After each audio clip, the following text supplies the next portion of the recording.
Hi, hello, నమస్తే. రంగనాథ్ గారి కవితలను విని బాగా ఎంజాయ్ చేస్తున్నారా వ్యూవర్స్? మీ ఛానల్ను వెంటనే సబ్స్క్రైబ్ చేసుకోండి, షేర్ చేయండి, లైక్ కొట్టండి, కామెంట్ పెట్టండి ప్లీజ్.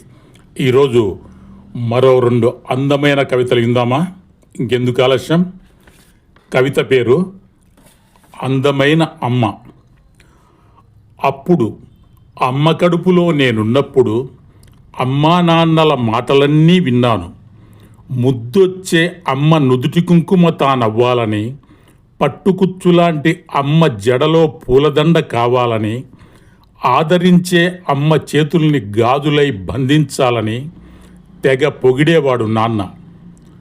అబ్బా, అమ్మ అంత అందమైనదా అని, అంత అందమైన అమ్మను ఎప్పుడు చూడడమా అని నేను ఆరాటపడ్డాను. ఇప్పుడు నేను పుట్టాను, అమ్మను చూశాను. నిజమే, అమ్మ అందమైనదే, కానీ నుదుటి కుంకుమ, జడలో పూదండ, చేతులకు గాజులు అన్నీ అబద్ధాలు. నాన్న పోయాడట, అవన్నీ తనకిష్టమని పట్టుకుపోయాడట. ఇంకా 2వ కవిత పేరు కోకిలమ్మ గుండె కోత. ఎందరో మహాకవులు కవితలల్లుతున్నారు కోకిలమ్మ పాట మీద, తీయని తన గొంతు మీద.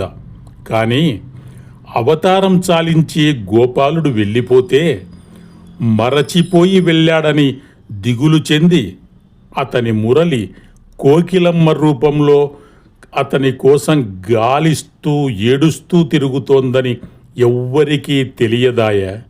కోకిలమ్మ గుండె కోత కడకు కమ్మని పాటాయే.